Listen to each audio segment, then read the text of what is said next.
Acreditem vocês que o Brasil já encabeçou uma das maiores guerras que aconteceu aqui na América Latina, envolvendo praticamente a metade do continente. E isso aconteceu lá no século XIX. Roda a vinheta.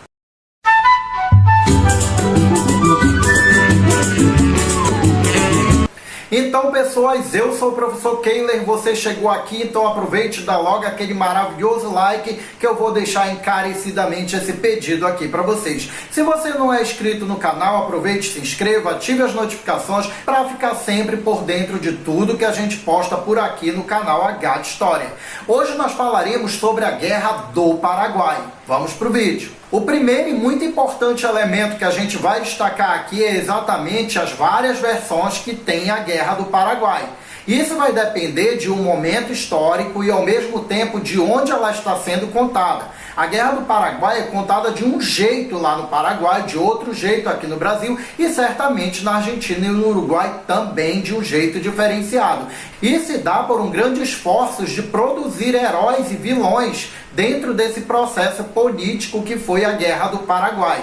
Também nós deveremos levar em consideração que a documentação sobre a Guerra do Paraguai durante muito tempo ela foi por sua vez escassa. E na medida então que ela veio à tona, novas interpretações seriam traçadas a partir daí. Ao longo do vídeo nós vamos apontar para alguns detalhes que merecem então uma atenção e uma pontuação dentro da explicação desse processo. A guerra tem um longo período, ela vai começar por volta de 1864 e vai terminar em 1870. Então, por si só, a gente já verifica que é um longo período de guerra que vai marcar a história desses quatro países. E um outro elemento muito importante é a gente entender quem são esses países que vão se envolver no conflito.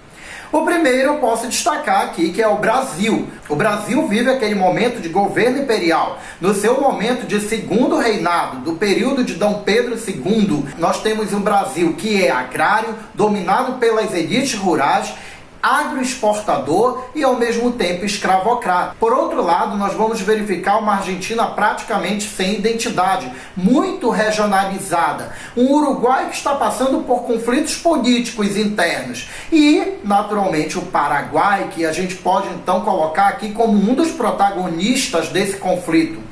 O Paraguai naquele momento vivia então a ditadura do Solano Lopes. Alguns vão contestar esse termo ditadura, mas é bom que a gente lembre que era um governo republicano que, no entanto, concentrava esse poder e tornava esse poder basicamente elemento das vontades desse líder. A gente vai perceber isso em vários momentos da guerra.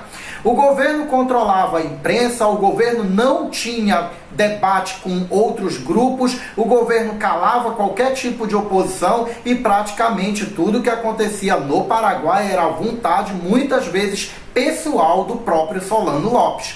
O Solano Lopes chega ao poder depois então do seu pai, Carlos Lopes, que teria governado em um período anterior. É bem interessante destacar que há uma versão que conta que o Paraguai, no período do Carlos Lopes e depois continuado pelo Solano Lopes, teria passado por um grande processo de industrialização. Isso tornaria o Paraguai uma grande potência industrial, chegando inclusive a ameaçar os interesses da grande Inglaterra, a potência do momento, que seria então a grande interessada no conflito unicamente para destruir o Paraguai, que era um mau exemplo para ela aqui no continente. No entanto, isso é uma versão que ela já está completamente superada. Nos dias de hoje, a gente já sabe que algumas fontes já apontam para um Paraguai totalmente agrário, que não tinha toda essa industrialização, aliás, nem tinha indústria, nem pesada e muito menos leve, que era um país que dependia das exportações e que, na verdade, em nenhum momento ameaçou a Inglaterra. Pelo contrário, inclusive comercializava com os ingleses.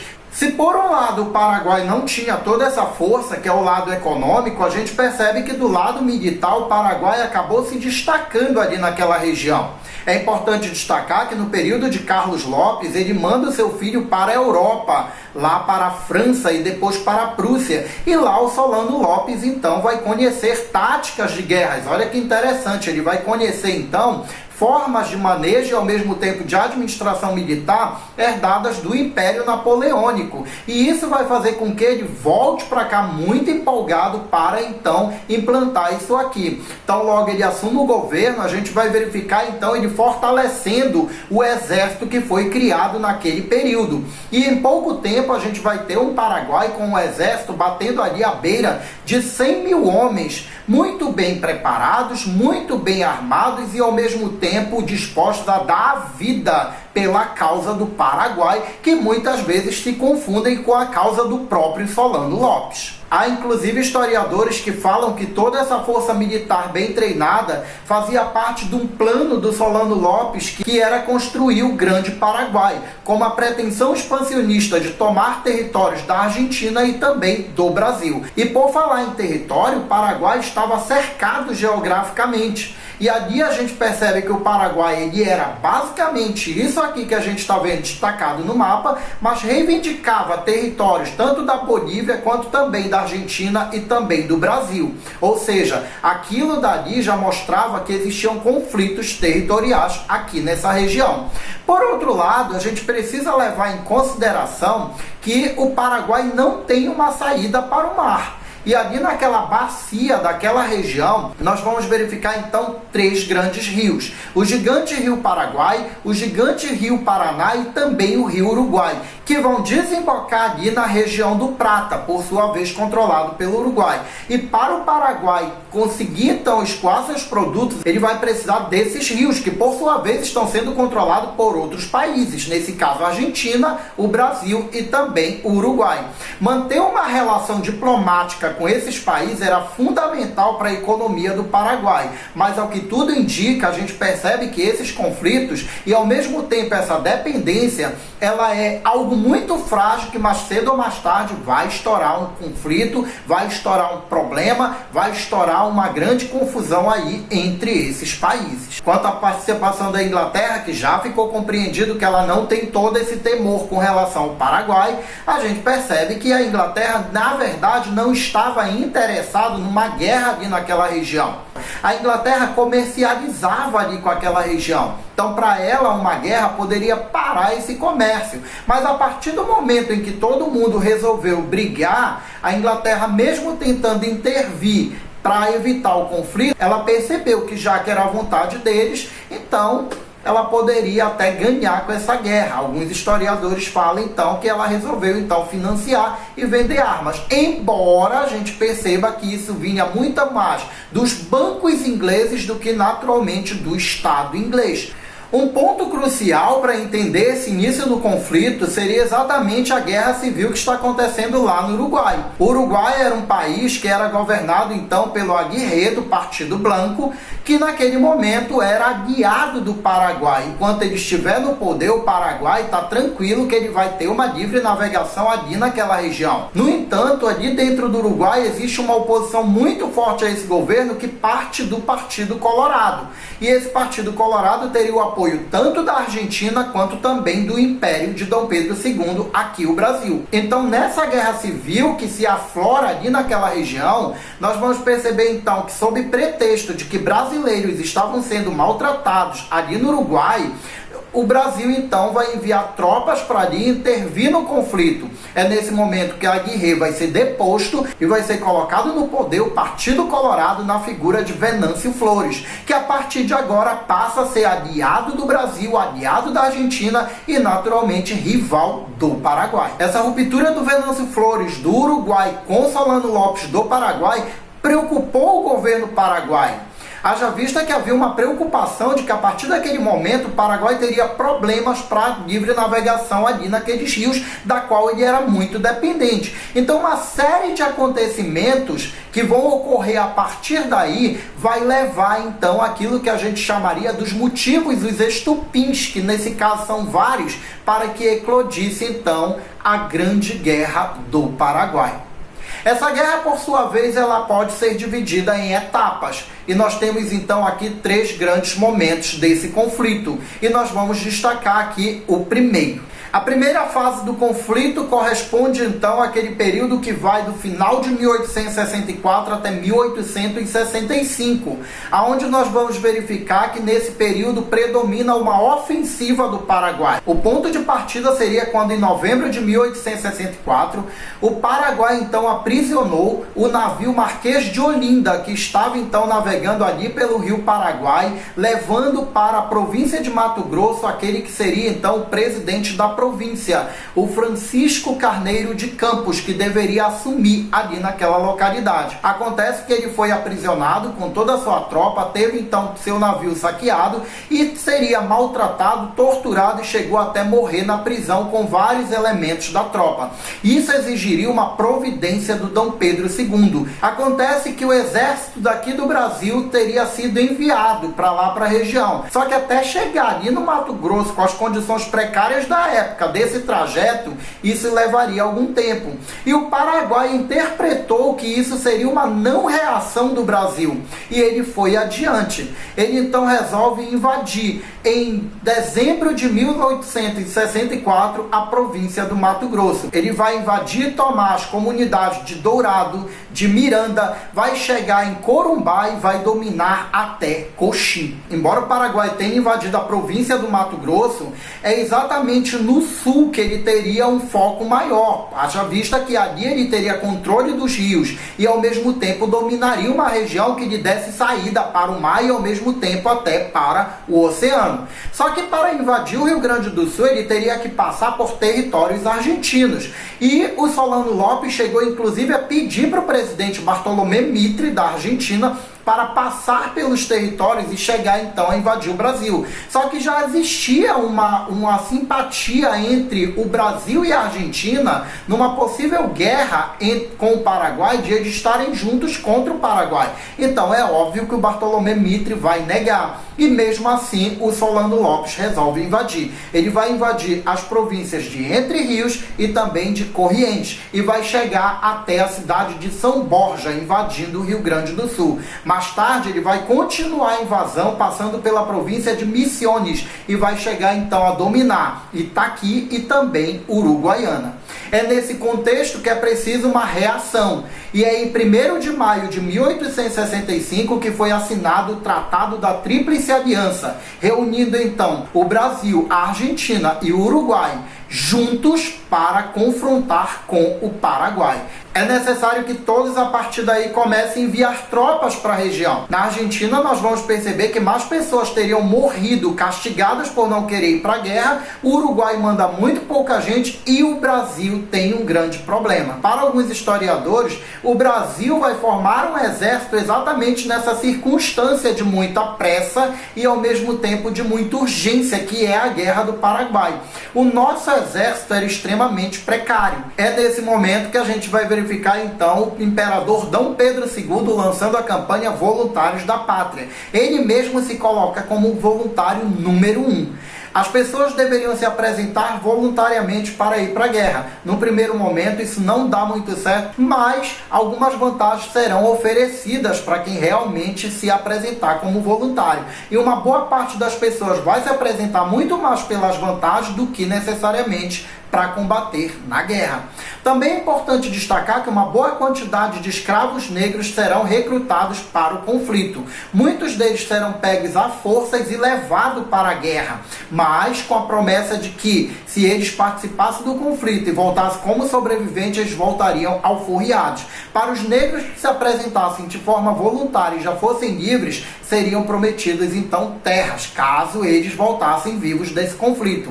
A participação de índios também é muito grande nesse momento. Nós temos, por exemplo, ali na região do Mato Grosso, uma grande participação dos índios terenas, boiturunas e ao mesmo tempo uma grande quantidade também de guaranis, inclusive da parte do Paraguai. Muitos desses índios teriam sido obrigados a entrar no exército para lutar contra o Paraguai. Mas é importante destacar que nesse período nós vamos verificar o Dom Pedro II enviando a Marinha Brasileira para então fechar os rios dali do Prata para o Paraguai. É importante que a gente ressalte aqui, gente, que se havia uma precariedade no exército, em relação à Marinha a gente vai perceber que a coisa é totalmente diferente. A Marinha já era bem desenvolvida, a Marinha tinha um grande destaque, ela tinha uma força militar tremenda. Só que ela não estava preparada para guerrear nos rios. Era uma marinha oceânica e de repente deslocar ali para aqueles rios, as manobras poderiam ser muito difíceis. Então é nesse momento que nós vamos verificar os navios de guerra brasileiros chegando ali no Rio Paraná e ao mesmo tempo fechando a passagem para os paraguaios. No entanto, os paraguaios vão chegar de surpresa de madrugada e vão atacar então a marinha brasileira. No primeiro momento a gente percebe que o Paraguai ele até leva vantagem. Aliás, o plano do Solano Lopes não era destruir a marinha brasileira, mas sim capturar os navios para então usar na guerra contra os próprios aliados. Mas no momento em que eles estão sendo atacados, a marinha brasileira consegue reverter a situação. Sob o comando então do almirante Barroso, nós vamos verificar que a reação brasileira ela foi fulminante e simplesmente na Batalha do Riachuelo, que será travada então nesse momento, a marinha brasileira ela não só vai vencer a batalha, mas ela também vai acabar, eliminar, aniquilar a marinha do Paraguai. Os aliados nesse momento então teriam a sua primeira grande vitória, que vinha seguido também da Batalha do Jataí, ali no Rio Grande do Sul, que libertou então a cidade de Uruguaiana, Itaqui e também São Borja. O Rio Grande do Sul estaria agora livre. E é nesse momento que vai começar então a segunda fase da guerra. Essa segunda fase do conflito ela vai se dar entre os anos de 1866 até 1869, quando a gente verifica então que a guerra ela vai ser marcada basicamente por uma ofensiva aliada e que vai acontecer basicamente ali no território dos paraguaios. Eles vão ocupar então o sul do Paraguai, mais precisamente uma região chamada Passos da Pátria. E ali eles vão estacionar na região de Tuiuti o exército aliado, que nesse momento gera muito mais um exército brasileiro e comandado pelos brasileiros, haja vista que muitas baixas, tanto de argentinos quanto também de Uruguai, já eram registradas. E nós vamos verificar nesse momento a eclosão da Batalha do Tuiuti. Os paraguaios vão avançar sobre o acampamento no ataque surpresa e vão levar vantagem também de início, mas um brasileiro, que era o general Osório, vai então reverter esse jogo e vai conseguir então comandar algumas colunas que vão conseguir aniquilar aquele exército paraguaio que estava ali naquela região e ao mesmo tempo colocar para correr o que ainda restava. É nesse momento então que eles vão tentar avançar pelo território, mas um grande obstáculo estava à frente. Acontece que o território ele não ajuda em nada naquele momento, principalmente os aliados, que não conheciam o território, não sabiam exatamente o que vinha pela frente. E o território ele se apresentava como um território alagado, cheio de pântanos, extremamente lamacento e que por essas condições não dava para avançar com a cavalaria e muito menos saber o que tinha à frente, o que eles iriam enfrentar. Então isso criou algumas dificuldades. Sem contar que também avançar pelos rios era um problema, porque havia vários fortes ao longo do Rio Paraguai que protegiam então Assunção, a capital. Traçando então novas estratégias, o general Osório então comanda o ataque ao forte de Curuzu e consegue então tomar aquela região. Por outro lado, a gente verifica que pelos rios, o almirante Tamandaré avança com a marinha e tenta atacar o forte de Curupaiti. Foi um desastre, gente. O almirante Tamandaré, então, tentou acabar com todas as fortificações, mas errou todas. E acabou, então, sofrendo uma derrota naquele momento, que fez com que o exército aliado fosse forçado a recuar. A guerra, nesse momento, ela vai se resumir a tentativas de avanço dos aliados e, ao mesmo tempo, a defensiva dos paraguaios. E a guerra, por algum tempo, ela vai ficar estacionada ali. Nesse momento de estagnação, nós temos um inimigo que ele vai aniquilar muito mais as tropas do que a própria guerra. São as doenças que vão começar a assolar uma boa parte da tropa. O outro problema muito grave era que o exército não era um exército disciplinado e ao mesmo tempo bem treinado. Em outubro de 1866, nesse momento que o Luiz Alves de Lima e Silva, o Duque de Caxias, vai assumir então o comando do exército. Quando o Duque de Caxias chega naquele acampamento, ele vai perceber que tem muitos problemas para ser resolvido. E ele então resolve estancar a guerra por 2 anos. Ele exige então do Estado brasileiro, na condição do imperador, condições específicas que dessem garantias de vida a esses soldados, como tratamento de saúde e uma boa alimentação, uma alimentação adequada para um campo de batalha. O Duque de Caxias vai então treinar esses militares com a mais rígida disciplina, e uma disciplina que será imposta. Ou você obedece e faz as coisas como ela precisa ser feito, ou você morre. E aí nós vamos ter em pouco tempo um exército preparado, um exército disciplinado e um exército em condições de seguir e avançar. Mas o problema de desconhecimento da região ainda precisaria ser solucionado. É nesse momento que o Duque de Caxias vai trazer então para a guerra balões que foram utilizados na Guerra Civil Americana. Então ele vai utilizar esses balões para sobrevoar aquele território e perceber onde tinha rios, onde tinha pântanos e ao mesmo tempo estudar uma estratégia para poder avançar pelo território. E isso vai dar certo, porque eles vão iniciar com a invasão a Curupaiti, aonde o Brasil tinha perdido, agora ele avança e toma o território. A Batalha de Curupaiti foi uma das grandes batalhas da Guerra do Paraguai, que vai ser vencida pelas tropas aliadas, liderada pelo general Duque de Caxias. A partir dali, eles vão começar a formar um cerco, avançando então pelo mar e ao mesmo tempo por terra. No entanto, para dominar o Paraguai, eles teriam que chegar na capital Assunção. Mas antes disso, eles teriam que derrotar o Forte de Humaitá, que era o principal forte de defesa dos paraguaios. E acreditem vocês, ele teria sido construído alguns anos antes com a ajuda de engenheiros brasileiros.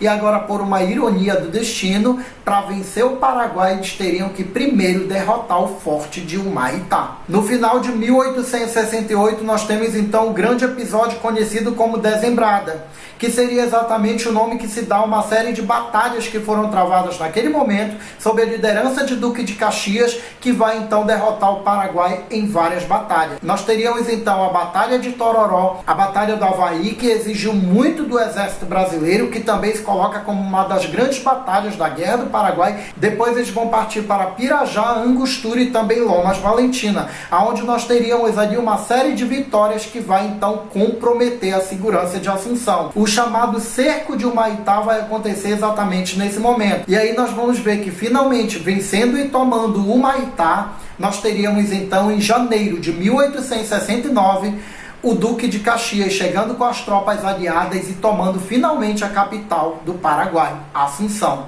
Nesse momento que eles chegam na capital do Paraguai, Solano Lopes já não se encontrava ali. Ele já havia fugido para o norte do país. E é nesse momento então que é hasteada ali na capital paraguaia a bandeira do Império Brasileiro. A capital estava tomada. É muito importante que a gente leve em consideração que quando você conquista a capital do inimigo, isso fatalmente já colocaria um fim à guerra. E era exatamente isso que pensava o Duque de Caxias. Chegamos aqui na capital, vamos instalar um governo provisório.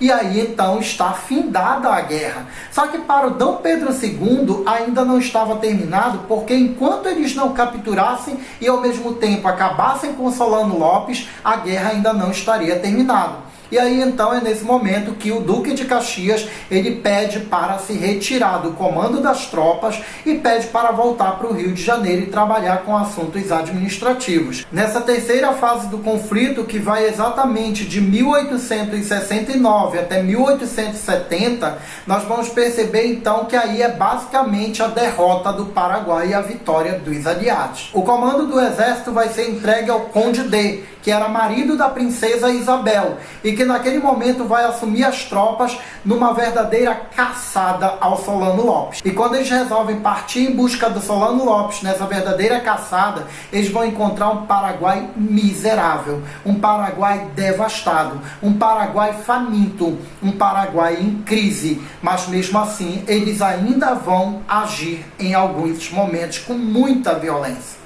É nesse momento que a gente encontra, por exemplo, a morte do general Mena Barreto, que foi vingado inclusive no episódio de Perebebuí, onde um hospital teria sido incendiado com todos os doentes dentro, como vingança do Conde D, a morte do general. Mas outros episódios também vão acontecer também nesse momento. É importante destacar que o Solano Lopes ele não ouvia ninguém, é que qualquer um que discordasse dele seria executado. Isso aconteceu inclusive com a família dele. Ele manda matar a mãe, ele manda matar os irmãos, ele manda matar toda a família, porque a família já discordava da guerra. Aqui no Brasil, Solano Lopes era retratado como um presidente genocida, que em nome do seu ego e da sua própria vontade estava ali empilhando mortos e ao mesmo tempo executando e exibindo morta a sua própria república. É nesse momento que a gente vai verificar também mais uma grande batalha da Guerra do Paraguai, que é a Batalha de Acosta Nhu. E essa batalha se deu exatamente com um exército recrutado com 3.000 crianças. Crianças que iam para a guerra com armas que eram bem maiores que eles, sem experiência nenhuma. Em alguns casos, a gente percebe até que eles colocavam barbas postiças para tentar enganar o exército inimigo. Quando as duas tropas se encontram ali em Acosta Nhu, a gente vai verificar que foi um verdadeiro desastre. De um lado estavam soldados experientes, veteranos de guerra, que já estavam ali no conflito há algum tempo. Do outro lado, a gente verifica uma grande quantidade de crianças, velhos e mulheres que não dariam conta de uma guerra. Foi um verdadeiro massacre. Lá no Paraguai, no dia 16 de agosto, eles comemoram exatamente o Dia das Crianças, fazendo referência a essa batalha trágica que matou uma grande quantidade de linhos paraguaios. O ano de 1870 começa então com as tropas chegando na região de Cerro Corá, no norte do Paraguai. E ali nós vamos verificar o encontro das tropas brasileiras com o que sobrava das tropas do Paraguai, inclusive do próprio Solano Lopes. Não foi difícil, segundo alguns historiadores, reconhecer Solano Lopes. Ele era o único gordo no meio daquelas pessoas cadavéricas, secas e famintas que ainda estavam tentando resistir aos ataques dos aliados. Ele ainda tenta resistir à investida do Conde D, mas ele é atingido por uma lança de um cabo apelidado de Chico Diabo. Logo em seguida ele leva um tiro nas costas. Finalmente Solano Lopes estaria morto. Finalmente, para o Pedro II, agora sim, terminaria a Guerra do Paraguai. A Guerra do Paraguai, por sua vez, vai trazer muitos efeitos. E eu diria que efeitos negativos. Todos perdem com a guerra, tanto o Paraguai quanto também os membros da Tríplice Aliança. Nós vamos verificar que dos dois lados nós temos um grande número de mortes em decorrência da guerra. Há controvérsias em relação a esses números e a gente nem vai tratar deles aqui. Mas é importante destacar, gente, que a Guerra do Paraguai em mortes só seria superada pelas duas grandes guerras, a Primeira Guerra Mundial e também a Segunda Guerra Mundial. No entanto, com os armamentos que foram utilizados na Guerra do Paraguai, a gente verifica que é um número muito grande de mortes para aquela tecnologia mortífera do período. Alguns historiadores falam praticamente que 95% da população masculina do Paraguai teria morrido. Outros contestam isso. Mas seja um ou seja outro, nós vamos perceber que uma boa parte da população do Paraguai ela teria morrido na guerra. Isso traz prejuízos, naturalmente, para a região. O Paraguai vai perder uma grande parte dos territórios. Vai perder território para o Brasil e também perde território para a Argentina. Durante algum tempo ele fica totalmente impedido, inclusive de navegar pelos rios. Mais tarde será negociado aquela área que a gente chama de Grande Chaco, que vai ficar então com o Paraguai. Mas ainda assim ele perde uma grande parte dos seus territórios. É também importante levar em consideração que para o Brasil as coisas não seriam muito promissoras. O Brasil ele vai sair vencedor da guerra, mas em compensação ele sai muito endividado. O Brasil gastou na Guerra do Paraguai uma grande quantidade de capital que comprometeria o orçamento brasileiro por alguns anos. Isso vai gerar uma crise aqui no Brasil por conta desse endividamento. É importante também destacar que esse financiamento ele teria vindo dos bancos ingleses muito mais do que necessariamente de um apoio do Estado inglês à Guerra do Paraguai. Outro elemento que é também importante é o fortalecimento do exército, que vai voltar para o Brasil com uma mentalidade republicana. E isso daí vai comprometer as relações do exército com o imperador, culminando naquilo que a gente chamaria de Proclamação da República, lá em 15 de novembro de 1889. Um outro elemento também muito importante é que a participação dos escravos na Guerra do Paraguai vão fortalecer demais os movimentos abolicionistas que vão ocorrer aqui no Brasil. Isso vai então culminar na Lei Áurea de 1888, que vai definitivamente acabar com a escravidão aqui no Brasil. Então, de uma certa forma, a gente verifica que politicamente a Guerra do Paraguai ela não trouxe benefícios para o Estado Imperial, uma vez que ele vai perder suas bases e vai acabar caindo por conta desse enfraquecimento gerado por uma série de elementos que a guerra trouxe para o Brasil. Eu espero sinceramente que você tenha gostado desse vídeo e já tenha dado like logo lá no início. Mas se não deu, aproveita e dá o like agora. Compartilhe com seus amigos esse vídeo. Indique o canal H de História para os seus colegas. E o canal H de História, mais uma vez, agradece de coração a sua participação por aqui. Valeu!